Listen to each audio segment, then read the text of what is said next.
27 ফেব্রুয়ারি নেতাজি ইন্ডোরের তৃণমূলের মেগা বৈঠকে বীরভূমে একসঙ্গে কাজ করার বার্তা দিয়েছেন মমতা বন্দ্যোপাধ্যায়। তারপরও শনিবার দেউচা বাচামের বৈঠক নিয়ে যেভাবে অনুব্রত মণ্ডল ও কাজল শেখের ভিন্ন মত সামনে চলে এলো, তাতে ফের প্রশ্ন উঠতে শুরু করেছে, বীরভূমে কি তাহলে all is not well?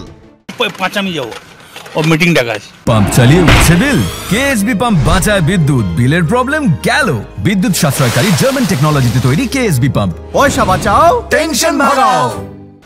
Meeting এ সবাই থাকবে, আমি মোহাম্মদ ভাই যাবো, মিটিং আছে এখানে দেউচাতে কোনো মিটিং নেই। তার নির্দেশেই ডাকা হয়েছিল বৈঠক, অথচ সেই কোর কমিটির বৈঠকেই গড়হাজির থাকলেন বীরভূমের তৃণমূলের জেলা সভাপতি অনুব্রত মণ্ডল। শনিবার বোলপুরের নিচুপট্টি বাড়ি থেকে সোজা মোহাম্মদ বাজার চলে যান অনুব্রত মণ্ডল। সেখানে বিডিও অফিসে দেউচা পাচামি নিয়ে বৈঠকে যোগ দেন তিনি। এদিকে অনুব্রত না থাকলেও কোর কমিটির বৈঠকে যোগ দিতে দেখা যায় বীরভূম জেলা সভাধিপতি কাজল শেখকে। আমাদের চেয়ারম্যান মানে কোর কমিটির, তিনি তো ওখানে মাননীয় মুখ্যমন্ত্রীর নির্দেশে সেখানে গেছেন। উনি আজকে একটা বিশেষ কাজই দেউচা পাচামির কাজে চলে গেছেন। যদিও দেউচা পাচামি নিয়ে মোহাম্মদ বাজারের কোনো বৈঠকের কথা অস্বীকার করেন কাজল শেখ, যদিও তার কথায় গুরুত্বই দিতে চাননি অনুব্রত। দেউচা পাচামি নিয়ে ইম্পর্টেন্ট মিটিং ডাকা হয়েছে বিদ্যুৎ উন্নয়ন ভবনে কলকাতার বেলেঘাটাতে। এখানে দেউচাতে কোনো মিটিং নেই, কোনো আলোচনা নেই, কোনো কিছু আছে বলে আমার মনে হয় না। সবাই তো সব জায়গায় থাকতে হবে না, এখানে আমার ডেটটাই হয়ে আছে, তখন কী করে যাবে? বলছি সভাধিপতি বলছেন যে এই নিয়ে মিটিং আছে কলকাতাতে, ওই মোহাম্মদ বাজারে যে কিছু আছে বলে আমি জানি। ওদের কাজ ও কি বলছে আমাকে তো তার গুরুত্ব তো কেউ দিতে পারি না আমি। এখানেই প্রশ্ন উঠছে, তবে কি বীরভূমের মাটিতে এখনো বহাল অনুব্রত কাজল দ্বন্দ্ব? কেষ্ট মণ্ডলের হাতে আর কেষ্ট মণ্ডলের সুদর্শন চক্র নেই, সুদর্শন চক্র কাজল শেখ হাতে নিয়ে ঘোরাচ্ছে।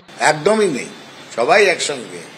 অনুব্রত মণ্ডলের যেটা জেলা অফিস, সেখানেই মিটিং হচ্ছে, অন্যরা আছেন। অনুব্রত বাবু, আমরা যা খবর পেয়েছি, উনিও বলেছেন একটা বিশেষ মিটিংয়ের জন্য থাকতে পারে। প্রত্যেক ভোটই রাজ্য রাজনীতির কেন্দ্রবিন্দুতে থাকে বীরভূম, সেখানে বছর ঘুরলে আরো একটা বড় ভোট। এই পরিস্থিতিতে ফের চর্চায় অনুব্রত কাজলের সম্পর্ক। ভাস্কর মুখোপাধ্যায়, এবিপি আনন্দ, বীরভূম।